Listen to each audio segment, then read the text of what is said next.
give us a take on your 2-minute elevator speech on why you're running. Why I'm running? I'm running because I think I know I have something to contribute to this city. I follow city politics and city public life very closely. They know me well in council chambers. I'm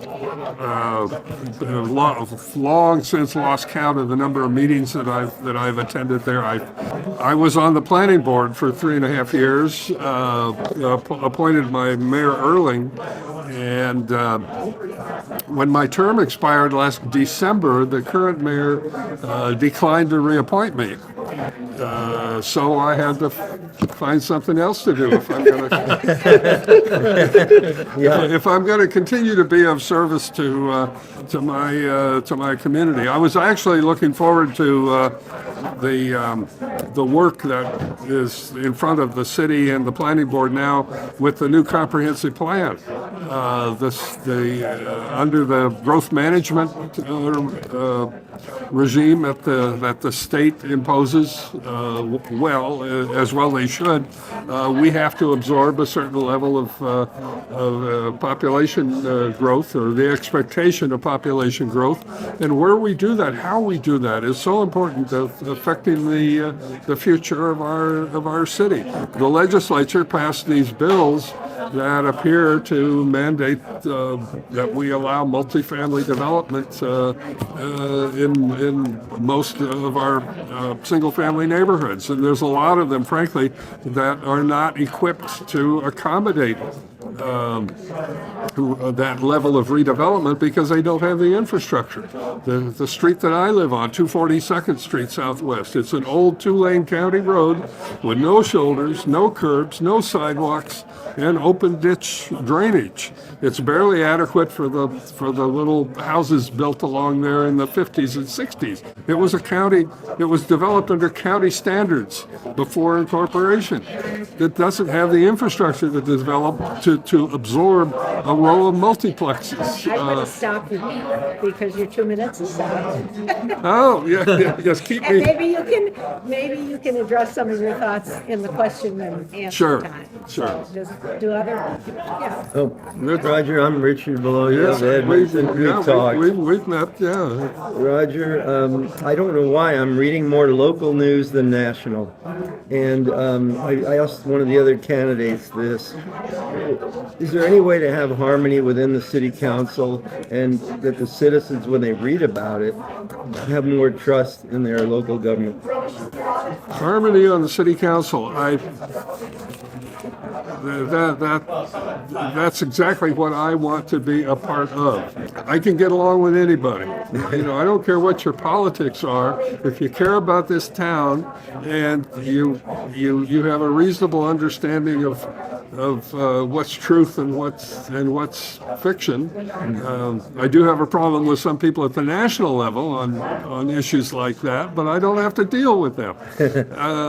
But here locally, I know all 7 of the council members, well, and I'll could go out and have a cup of coffee with them there or lunch any time. And that hasn't always been the case. I mean, there have been cases in not too distant past where council members didn't get along, or there were different factions that were at odds with each other. And Okay, Roger, I'm gonna have a question that's kind of expand a little bit beyond the council boundary. So the beauty of our political structure is we have the check and balance. We have the council, we have the executive branch, which is our mayor, and then we have the judicial branch, which is our municipal court system. right. So the municipal court system, they are functioning just fine. But often between the council and the executive branch, there's always some pulls and frictions. So in your view, how can we lubricate this friction?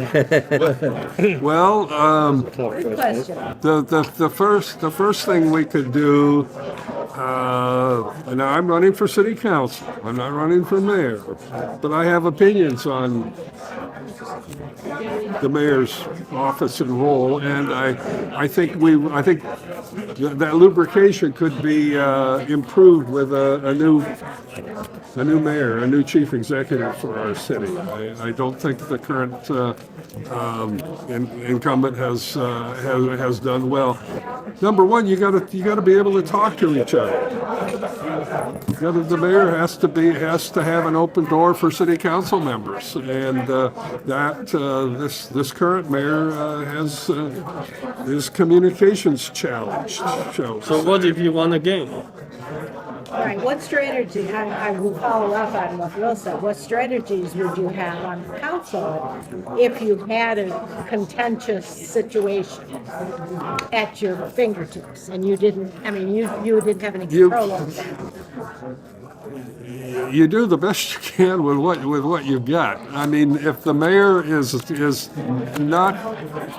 if the mayor refuses to communicate or declines to communicate effectively or wisely, city council can be more direct in its policy making, leave less flexibility to the mayor in implementing, more tougher language in the budget on what the mayor is allowed to do. You got to have 5 votes to be veto proof. But yeah, there's ways that the legislative process can push back against a mayor who chooses to be non-cooperative. That's awesome. Thank you. So now I have a really meddlesome question. Beyond strategies and beyond what you would do, could you tell us about what you have done in the past to bring people together to come up with a better solution for something? And I can think of one that you were involved in the past, but I'm not going to make it easy for you to tell you what it was. Well, one easy one was the very first project I was involved in this city, and that was the Welcome to Downtown Edmonds That's what I was thinking sign. of. We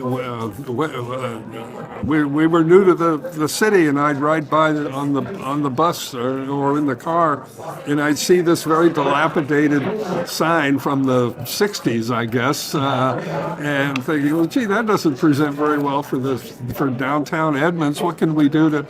And I walked into City Hall and asked the clerk, who's in charge of this sign project? And because I didn't like the first draft that they were showing in the media, and she sent me up to the Parks Department, and I met with Carrie Height. No, not Carrie. Frances Chapin. I didn't know her from a cord of wood, nor she me. I'm just a meddlesome citizen walking in saying, I don't like this new sign you're cooking up.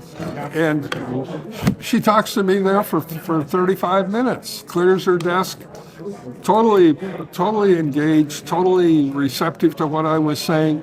And towards the end, I said, well, I think she may have even suggested, well, maybe we need a committee to pull this together. And I volunteered. A few weeks later, she calls me up and says, hey, are you still interested in this committee? We're meeting such and such. And so I did. We had probably half a dozen meetings, different stakeholders around the table. Clayton Moss was the designer of the sign we didn't like, and he came to the table totally non-defensive. You don't like my sign? Fine, let's design a better one. And if you get the right people around the table and you engage in give and take, there's no limit to what you can solve.